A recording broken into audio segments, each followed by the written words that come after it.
Hello friends, स्वागत है आप सभी लोगों का हमारे चैनल कुक स्टडी में। मैं कमल बेस्ट। इस वीडियो के माध्यम से दोस्तों आपको यहाँ पर कराऊंगा आर्मी टेक्निकल एनए का केमिस्ट्री का पार्ट नंबर 40। यानी दोस्तों यहाँ पर आपको रसायन विज्ञान का भाग नंबर 40 मिलेगा। इससे पहले दोस्तों आपने 39 पार्ट्स को देखा है। यदि आपने पिछले वाले भागों को ना देखा हो तो आप ज़रूर देख लें, ताकि यहाँ तक के क्वेश्चन आपके तैयार हो जाएँ। तो आज हम बात करेंगे दोस्तों केमिस्ट्री का पार्ट नंबर 40 यानी कि रसायन विज्ञान का भाग नंबर 40, जहाँ पर आपको बहुत ही महत्वपूर्ण क्वेश्चन मिलेंगे।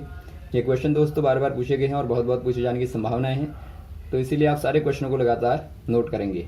तो शुरू करते हैं दोस्तों आज की वीडियो को। इत्मीनान से आप देखेंगे वीडियो। पहला क्वेश्चन देखिए क्या दिखता है आपको। निम्न में से अम्लीय प्रबलता का सही क्रम है, यानी आपसे पूछा गया है which of the following gives the correct increasing order of acidic strength. यहाँ पे देखिए दोस्तों, यदि आप बात करें एसिडिक स्ट्रेंथ की, एसिडिक स्ट्रेंथ यानी कि दोस्तों प्रबलता आपको बतानी है। यहाँ पे देखिए दोस्तों तीन चीज़ें आपको दी हैं। एक आपको दिया है H2O यानी कि वाटर यहाँ पे दिया है। सेकंड वाला आपको CH3COOH यहाँ पे दिया है, यानी आपको ये एसिडिक एसिड दिया है, एसिटिक एसिड यहाँ पे दिया है। और वैसे ही आप थर्ड वाला देखते हैं, यहाँ पर आपको HCl दिया है, यानी कि हाइड्रोक्लोरिक एसिड यहाँ पर आपको दिया है। तो यहाँ पे देखिए दोस्तों जो वाटर होता है, वाटर क्या है एक प्रकार से न्यूट्रल शो करता है, यानी उदासीनता को दिखाता है। क्योंकि आप जानते हैं दोस्तों जो वाटर का पीएच मान होता है ये आपका 7 होता है। वैसे आप देखें दोस्तों जो एसिडिक एसिड होता है ये आपका वीक एसिड होता है। वीक एसिड यानी कि एक प्रकार से कमज़ोर या फिर आप कहें दुर्बल अम्ल होगा। और वैसे आप देखते हैं HCl दोस्तों क्या है, HCl एक प्रकार से प्रबल अम्ल है, यानी क्या है एक प्रकार से ये आपका दोस्तों स्ट्रॉन्ग एसिड होता है। क्योंकि ये एक प्रकार से H पॉजिटिव आयन को यदि आप वाटर में मिलाएंगे दोस्तों यहाँ पे HCl को, तो H पॉजिटिव आयन को इजीली डिलीवर करता है। तो यहाँ पर आप कह देंगे दोस्तों जो आपका सही सीक्वेंस होगा क्या हो जाएगा, पहले आपका वीक वाला H2 आएगा, बाद में एसिडिक एसिड और बाद में यहाँ पर आएगा HCl। तो ऑप्शन नंबर आप पहले वाले में देखते हैं, पहला वाला आपका दोस्तों राइट सीक्वेंस वाला आपको दिखता है, तो ए वाले में आप टिक कर देंगे। नेक्स्ट क्वेश्चन देखिए दोस्तों, अगला क्वेश्चन आपको दिया गया है निम्न में कौन एक ऊष्मशोषी अभिक्रिया है। यानी आपसे पूछा गया है which of the following is an endothermic process. यहाँ पे देखिए दोस्तों दो प्रकार की प्रोसेस होती हैं हीट के एब्जॉर्प्शन और एमिशन के आधार पे। पहली आपकी यहाँ पे होती है एंडोथर्मिक, एंडोथर्मिक यानी आप इसको कहते हैं दोस्तों ऊष्मा शोषी, क्योंकि यहाँ पे ऊष्मा का क्या होगा दोस्तों अवशोषण होगा, या फिर आप कहें दोस्तों एब्जॉर्प्शन होगा। वैसे आप सेकंड वाले की बात करें तो यहाँ पर होता है एक्सोथर्मिक, यानी यहाँ पे क्या होगा दोस्तों, इसे आप कहते हैं ऊष्मा क्षेपी, यानी यहाँ पर ऊष्मा एमिट होगी या फिर आप कहें ऊष्मा का दोस्तों उत्सर्जन होगा। अब यहाँ पे देखिए एग्जाम्पल के तौर पे यहाँ पर आपको दिए गए हैं 4 ऑप्शन हैं, इनमें से आपको राइट वाला बताना है कौन सा वाला एंडोथर्मिक होगा, यानी कि यहाँ पे दोस्तों ऊष्मा शोषी का एग्जाम्पल होगा।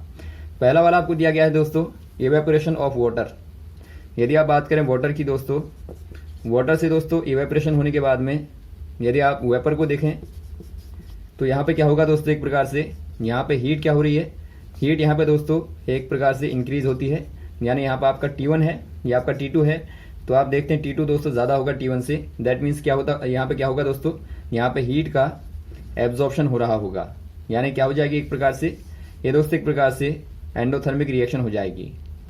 तो पहला ही वाला दोस्तों आपको राइट दिखता है। वैसे आप नेक्स्ट वाले को देखें दोस्तों, यहाँ पे बी वाले को, यहाँ पर आपको दिया गया है कंडेंसेशन ऑफ वेपर। यदि आप बात करें वेपर की दोस्तों, वेपर का जब आप कंडेंसेशन करते हैं यानी आप संघनन करते हैं दोस्तों, दोबारा से आपको क्या मिलता है, आपको वाटर मिलता है।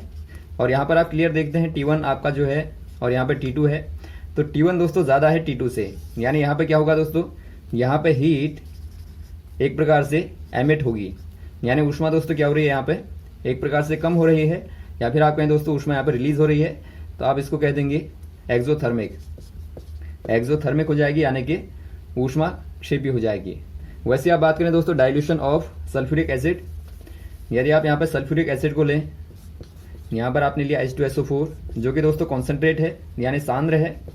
यदि आप दोस्तों इसको तनु करना चाहें यानी इसको आप डाइल्यूट करें, तो डाइल्यूट करने में दोस्तों आपने मान लीजिए H2O को मिला दिया, तो यहाँ पे क्या होगा, यहाँ पे दोस्तों जो टेम्परेचर पहले आपका स्ट्रॉन्ग एसिड का होगा जो आपका कंसनट्रेट एसिड है उसका T1 है, डाइल्यूट का T2 है। तो क्लियर आप देखते हैं दोस्तों, जो T1 है वो ज़्यादा होगा T2 से, यानी यहाँ पे भी क्या होगा दोस्तों, यहाँ पे हीट का लॉस होता है या फिर आपके यहाँ हीट रिलीज होती है, तो आप इसको भी कह देंगे एक्सोथर्मिक। तो यहाँ पर पहला वाला आपका दोस्तों राइट होगा। नेक्स्ट क्वेश्चन देखिए दोस्तों, जब वैद्युत अपघटन करने के दौरान हाइड्रोजन तथा ऑक्सीजन का मोल अनुपात होगा, यानी आपसे पूछा गया है the mole ratio of hydrogen and oxygen gases liberated during the electrolysis process. यदि आप बात करें दोस्तों इलेक्ट्रोलाइसिस की यानी वैद्युत अपघटन की, तो यहाँ पे क्या होता है दोस्तों, मान लीजिए वाटर का आप करें, यहाँ पे आपने वाटर मॉलिक्यूल लिया, इसका दोस्तों आप इलेक्ट्रोलाइसिस करेंगे तो यहाँ पर आपको मिलता है H2 और O2। यदि आप बैलेंस कर दें रिएक्शन को, यहाँ पर आप 2 कर देंगे, यहाँ पर 2 कर देंगे और यहाँ पर दोस्तों 1। तो यहाँ पर आप देखते हैं दोस्तों आपको 2:1 के रेशियो में यहाँ पे गैसेस मिलती हैं। यानी यहाँ पर दोस्तों आपको जो हाइड्रोजन का मॉलिक्यूल है ये आपका 2 के रेशियो में है और जो ऑक्सीजन का मॉलिक्यूल है ये आपका दोस्तों 1 के रेशियो में है। यानी यहाँ पर आपका जो सही रेशियो होगा इलेक्ट्रोलाइसिस के बाद में वो आपका 2:1 हो जाएगा। यानी ऑप्शन नंबर यहाँ पर आप बी वाले में टिक कर देंगे। नेक्स्ट क्वेश्चन देखिए दोस्तों, आपको रिएक्शन दी गई है barium chloride plus ammonium sulphate और यहाँ पर बनता है barium sulphate plus ammonium chloride. तो यहाँ पर आपको बताना है दोस्तों which one of the following is correct, यानी आपको बताना है इनमें से कौन सा वाला स्टेटमेंट इसके बारे में सही है। यहाँ पर आप रिएक्शन को पहले देख लेंगे, आपने लिया बेरियम क्लोराइड को और साथ में रिएक्शन कर दी NH4 का होल ट्वाइस SO4 यानी कि अमोनियम सल्फेट के साथ में। तो यहाँ पर आपको मिलता है दोस्तों बेरियम सल्फेट और साथ में यहाँ पे मिलता है अमोनियम क्लोराइड। ये दोस्तों एक प्रकार से वाइट PPT आपको मिलता है, वाइट PPT कहें दोस्तों, या फिर आप कह सकते हैं अवक्षेप, या फिर आप कह सकते हैं प्रिसिपिटेट। अब यहाँ पे देखिए पहला वाला आपको दिया गया है, यहाँ पे 3-4 ऑप्शन आपको दिए हैं, 4 यहाँ पे स्टेटमेंट यहाँ पे दिए हैं। पहला दिया है दोस्तों आपको डिस्प्लेसमेंट रिएक्शन यानी विस्थापन अभिक्रिया होगी। नेक्स्ट आपको दिया गया है प्रिसिपिटेशन रिएक्शन, चौथा आपको दिया है कंबाइनेशन रिएक्शन और चौथा दिया है दोस्तों आपको डबल डिस्प्लेसमेंट रिएक्शन।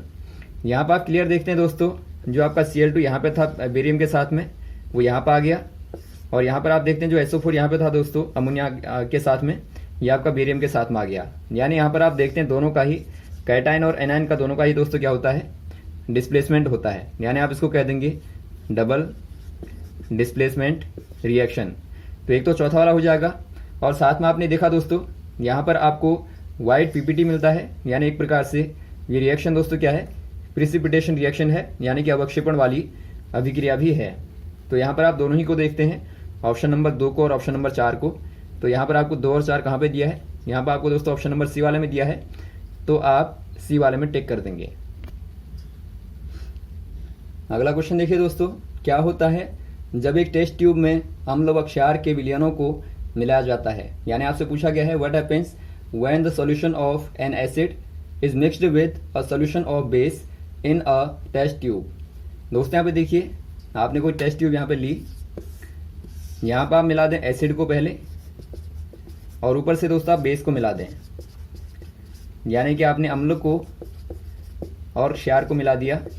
तो यहाँ पे क्या होगा आपको बताना है। एग्जाम्पल के तौर पे दोस्तों यहाँ पर आप रिएक्शन को ले लेंगे, आपने मान लीजिए एसिड के तौर पे ले लिया HCl को, बेस के तौर पर आप यहाँ पे ले लें सोडियम हाइड्रोक्साइड को। तो यहाँ पर आप क्लियर देखते हैं ये आपका एसिड है, H पॉजिटिव आयन के कारण, OH नेगेटिव के कारण दोस्तों ये आपका बेस है। अब देखिए रिएक्शन क्या बनेगी दोस्तों, यहाँ पर आपको मिलेगा NaCl और साथ में दोस्तों वाटर का मॉलिक्यूल मिलेगा। जो NaCl है क्या है दोस्तों, ये सॉल्ट है, यानी एक प्रकार से आप कह देंगे लवण है। और यहाँ पे आपको दोस्तों H2O मिलता है जो कि उदासीन है। अब यहाँ पे देखिए रिएक्शन में क्या होता है दोस्तों, यहाँ पे यदि आप एसिड के साथ में बेस को मिलाते हैं तो जो आपका ट्यूब होगा इसका टेम्परेचर दोस्तों राइज करता है, यानी टेम्परेचर में क्या होगा इंक्रीमेंट होगा, या फिर आप कहें दोस्तों टेम्परेचर इंक्रीज होता है यानी कि बढ़ता है। तो आपने 2 चीज़ें देखी, पहला दोस्तों टेम्परेचर इंक्रीज होता है और सेकेंड वाला यहाँ पर सॉल्ट बनता है। तो यहाँ पर आपको 2 ऑप्शन जो दिए होंगे आप वहाँ पर राइट कर देंगे। आपको देखिए पहला वाला दिया गया है the temperature of the solution increase, यानी विलयन का तापमान बढ़ता है, पहला राइट होगा। और यहाँ पर आपको चौथा दिया है दोस्तों सॉल्ट फॉर्मेशन टेक्स प्लेस, यानी कि यहाँ पर लवण का निर्माण होता है। तो यहाँ पर आप पहले वाले में और चौथे वाले में टिक करेंगे। ये आपको दिया गया है दोस्तों ऑप्शन नंबर डी वाले में, तो आप डी वाले में टिक कर देंगे। नेक्स्ट क्वेश्चन देखिए दोस्तों, सोडियम कार्बोनेट एक सामान्य लवण है क्योंकि यह एक लवण है। यानी आपसे पूछा गया है sodium carbonate is a basic salt because it is a salt of. यानी आपसे पूछा गया दोस्तों जो सोडियम कार्बोनेट है, सोडियम कार्बोनेट यानी कि Na2CO3, इसका फॉर्मेशन कैसे होता है। आप इसको देखने के लिए क्या करेंगे दोस्तों, आप यहाँ पे देखते हैं Na2 ये आपका कैटाइन है और CO3 दोस्तों ये आपका एनाइन है। अब यदि आप रिएक्शन कर दें वाटर के साथ में दोस्तों, H2O के साथ में, यानी एक प्रकार से आप कहेंगे यहाँ पे H पॉजिटिव और OH नेगेटिव के साथ में रिएक्शन करेंगे तो कैटाइन दोस्तों यहाँ पे एनाइन के साथ में ऐड होगा और जो एनाइन है वो कैटाइन के साथ में ऐड होगा। तो यहाँ पर क्या मिलेगा आपको, यहाँ पर आपको मिलेगा NaOH और साथ में दोस्तों आपको मिलेगा H2CO3। अब यहाँ पर आप क्लियर देखते हैं दोस्तों, जो सोडियम हाइड्रोक्साइड है ये आपका स्ट्रॉन्ग बेस है यानी कि प्रबल क्षार है, और जो H2CO3 है दोस्तों ये वीक एसिड है। वीक एसिड होता है क्योंकि दोस्तों ये एस पॉजिटिव आयन को इजीली रिलीज नहीं करता है। तो यहाँ पर आप क्या देखते हैं, जो सोडियम कार्बोनेट है वो आपका स्ट्रॉन्ग बेस से और वीक एसिड से मिलकर बनता है। तो यहाँ पर आप कौन सा देखते हैं, ऑप्शन नंबर यहाँ पर आप देखिए, ऑप्शन नंबर आपको दोस्तों डी वाला दिखता है, वीक एसिड और स्ट्रॉन्ग बेस। तो ऑप्शन नंबर डी वाले में आप टिक कर देंगे। नेक्स्ट क्वेश्चन देखिए दोस्तों, एक जलीय विलयन लाल लिटमस को नीला कर देता है, परिवर्तन उल्टा करने के लिए क्या मिलाना पड़ेगा। यानी आपसे पूछा गया दोस्तों an aqua solution turns red litmus solution blue, addition of which solution would reverse the change. यानी आपसे पूछा गया है आपने कोई एक्वा सॉल्यूशन को मिलाया, एक्वा सॉल्यूशन कहने का मतलब है दोस्तों आपने कोई जलीय विलयन मिलाया, जलीय विलयन आपने मिलाया यहाँ पे, तो आपने क्या देखा दोस्तों, जो लिटमस था ये आपका रेड से ब्लू हो जाता है। यानी यहाँ पे क्या होगा दोस्तों, जो एक्वा सॉल्यूशन होगा इसका नेचर आपका बेसिक होगा, यानी एक प्रकार से एल्कलाइन मीडियम का होगा, या फिर आप कहें दोस्तों क्षारीय माध्यम का होगा। आपने कैसे पता लगाया दोस्तों, क्योंकि जो क्षार होते हैं यानी जो बेस होते हैं ये रेड को ब्लू में कन्वर्ट कर देते हैं, और इसी का रिवर्स होता है दोस्तों यदि आप एसिड को मिलाएं, यानी आपने एसिड को यहाँ पे मिलाया तो यहाँ पर आपका जो ब्लू होगा ये रेड में कन्वर्ट हो जाता है। आप इसको याद रखने का सरल तरीका क्या है, देखिए आप अनिल को याद रखेंगे, अनिल ऐसे आपका अम्ल यानी आपका एसिड होगा दोस्तों, और नी से आपका होता है नीला यानी ब्लू, और ले से मतलब होता है लाल यानी रेड। यानी जब आपने एसिड को मिलाया दोस्तों तो ब्लू आपका रेड में कन्वर्ट हो जाता है, और इसी का अपोजिट होगा जब आप बेस को मिलाएंगे, यानी आप एक को याद रखेंगे दोस्तों, सेकंड वाला अपोजिट होगा। तो यहाँ पर आप क्या देखते हैं दोस्तों, यदि आपको चेंज को रिवर्स करना है तो यहाँ पर आपको बेस की जगह पे एसिड को दोबारा से मिलाना पड़ेगा, यानी अम्ल को आप मिलाएंगे। तो यहाँ पर आप देख लीजिए कौन सा वाला एसिड है। पहला आपको दिया बेकिंग पाउडर, ये दोस्तों आपका क्षार होता है। सेकंड आपको दिया लाइम, ये भी दोस्तों एक प्रकार से क्षार होता है यानी कि बेसिक होता है। तीसरा आपको दिया है अमोनियम हाइड्रोक्साइड, ये भी दोस्तों एक प्रकार से बेसिक है। चौथा आपको दिया है हाइड्रोक्लोरिक एसिड यानी HCl आपको दिया गया है। तो HCl क्या है दोस्तों, स्ट्रॉन्ग एसिड है, यानी आप HCl को मिलाएंगे तो आपको रिएक्शन यहाँ पर रिवर्स मिलेगी, यानी आपको दोबारा से दोस्तों रेड का ब्लू मिलेगा। तो ऑप्शन नंबर यहाँ पर आप डी वाले में टिक कर देंगे। नेक्स्ट क्वेश्चन देखिए दोस्तों, भोजन पकाने वाले बर्तनों को बनाने के लिए एल्यूमिनियम का प्रयोग होता है क्योंकि। यानी आपसे पूछा गया है aluminium is used for making cooking utensil due to. दोस्तों यहाँ पे देखिए जो कुकिंग यूटेंसाइल होते हैं, कुकिंग यूटेंसाइल जो होते हैं दोस्तों, यानी जो खाना पकाने वाले बर्तन होते हैं, इनकी क्या खासियत होती है जिसके कारण दोस्तों आप एल्यूमिनियम को यूज़ करते हैं, या फिर आप कह सकते हैं एल्यूमिनियम में क्या प्रॉपर्टी होती है जिसके कारण आप इसका इस्तेमाल यहाँ पे यूटेंसाइल बनाने के लिए करते हैं। यहाँ पे देखिए दोस्तों जो यूटेंसाइल होंगे उनमें क्या क्या प्रॉपर्टी होनी चाहिए, इसके माध्यम से आप आराम से निकाल लेंगे। पहला यहाँ पर आपको दिया गया है गुड थर्मल कंडक्टिविटी यानी कि अच्छी ऊष्मीय चालकता, ये दोस्तों बिल्कुल ही होनी चाहिए। यदि आप यूटेंसाइल का इस्तेमाल करते हैं तो क्या होना चाहिए दोस्तों, गुड थर्मल कंडक्टिविटी होनी चाहिए, क्योंकि यहाँ पे हीट का जो ट्रांसफ़र होगा दोस्तों, जो हीट ट्रांसफ़र होगी यानी ऊष्मा का स्थानांतरण होगा वो आपका इजीली हो जाएगा, यानी आराम से दोस्तों बर्तन वहाँ पे गर्म हो सकता है। तो पहला आपका राइट होगा। सेकंड आपको दिया है गुड इलेक्ट्रिक कंडक्टिविटी, यानी कि दोस्तों जो इलेक्ट्रिक कंडक्टिविटी की बात करें यदि आप, इलेक्ट्रिक कंडक्टिविटी ज़रूरी नहीं है, क्योंकि एक प्रकार से मान लीजिए कभी वायर वहाँ पर टच होता है तो एक प्रकार से दोस्तों क्या होगा, हार्मफुल होगा यानी कि घातक होगा। तो आप कह देंगे सेकंड वाला, ज़रूरी नहीं है कि आपका यूटेंसाइल गुड इलेक्ट्रिक कंडक्टिविटी वाला हो। थर्ड वाला आपको दिखता है डक्टिलिटी। जो डक्टिलिटी है दोस्तों क्या होती है, डक्टिलिटी कहने का मतलब है तन्यता, यानी इसके माध्यम से दोस्तों ये मेटलों की प्रॉपर्टी होती है, इसके माध्यम से आप मेटल को क्या कर लेते हैं, पतली वायर में कन्वर्ट कर लेते हैं। अब यहाँ पे देखिए दोस्तों, आपको बर्तन बनाने के लिए वायर के फॉर्म में कन्वर्ट होना तो ज़रूरी है नहीं। यहाँ पर आप कह सकते हैं कि गुड मेलेबल होना चाहिए, यानी आघातवर्धी होना चाहिए, लेकिन यहाँ पर दोस्तों वायर की आवश्यकता आपको नहीं है। तो यहाँ पर आप थर्ड वाले में भी कह देंगे ये दोस्तों आवश्यक नहीं है। आप फोर्थ वाला देखते हैं, यहाँ पर आपको दिया गया है हाई मेल्टिंग पॉइंट। तो चौथा वाला आप देखते हैं यहाँ पे हाई मेल्टिंग पॉइंट, यानी उच्च क्या होना चाहिए दोस्तों, गलनांक होना चाहिए। ये भी आपका राइट है, क्योंकि दोस्तों आप जब यूटेंसाइल को गर्म करेंगे खाना पकाने के लिए, वहाँ पर आप हाई टेम्परेचर देंगे, तो आपका यूटेंसाइल कैसा होना चाहिए दोस्तों, हाई मेल्टिंग पॉइंट वाला होना चाहिए, तो ही वहाँ पर आप इसका इस्तेमाल यहाँ पर कर सकते हैं। तो यहाँ पर आपने देखा, दो चीज़ें आपने देखी दोस्तों, पहला आपने देखा गुड थर्मल कंडक्टिविटी और high melting point.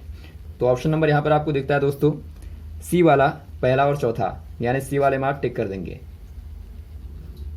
Next question देखिए दोस्तों, कौन सी धातुएं प्रकृति में अपने मूल रूप में रहती हैं, यानी आपसे पूछा गया है which metals exist in their native state in nature. Native state कहने का मतलब है दोस्तों मूल रूप में, नेटिव स्टेट, या फिर आप कह सकते हैं मूल रूप में, या फिर आप कह सकते हैं दोस्तों फ्री फॉर्म में। यहाँ पर आप देखिए दोस्तों कौन से वाली जो धातुएं हैं, जो मेटल हैं, वो अपने फ्री फॉर्म में होंगे।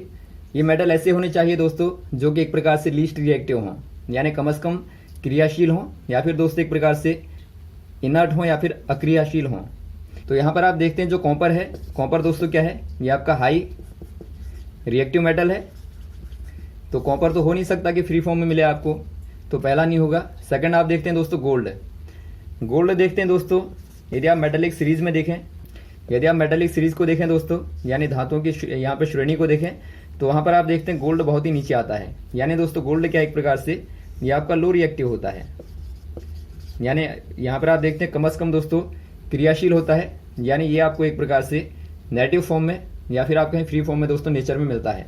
वैसे आप देखते हैं जिंक दोस्तों, जिंक भी आपका हाई रिएक्टिव है, यानी आप देखते हैं मेटेलिक सीरीज में यदि आप देखेंगे तो जिंक दोस्तों बहुत ही टॉप में आता है। तो यहाँ पर आप कह देंगे दोस्तों जिंक भी एक प्रकार से आपको फ्री फॉर्म में नहीं मिलेगा, यानी तीसरा भी नहीं होगा। और चौथा देखते हैं दोस्तों आप सिल्वर। जो सिल्वर होता है दोस्तों, जो एजी होता है, ये भी एक प्रकार से मेटेलिक सीरीज में बहुत नीचे आता है, यानी आप कह देंगे ये भी दोस्तों क्या होता है एक प्रकार से लीस्ट रिएक्टिव होता है, यानी कि कम से कम क्रियाशील होता है। तो यहाँ पर आपने दो चीज़ें देखी दोस्तों, पहला आपने देखा गोल्ड को, सेकंड आपने देखा सिल्वर को, यानी दूसरा ऑप्शन और चौथा ऑप्शन। तो यहाँ पर आप देखते हैं ऑप्शन नंबर कौन सा दिखता है दोस्तों आपको, ऑप्शन नंबर सी वाला दिखता है, सेकंड और 4। तो ऑप्शन नंबर आप सी वाले में टिक कर देंगे। तो यहाँ तक दोस्तों आप क्वेश्चन को तैयार करें, उम्मीद है आपको क्वेश्चन अच्छे लगे होंगे, और इस प्रकार की वीडियोज़ आपको लगातार देते रहेंगे दोस्तों, हमारे साथ भी बने रहिए। यदि आपको वीडियो पसंद आया हो तो आप ज़रूर लाइक करें, शेयर करें, ताकि इस प्रकार की वीडियोज़ आपको लगातार मिलते रहें। ओके, थैंक्स, जय हिंद, जय भारत।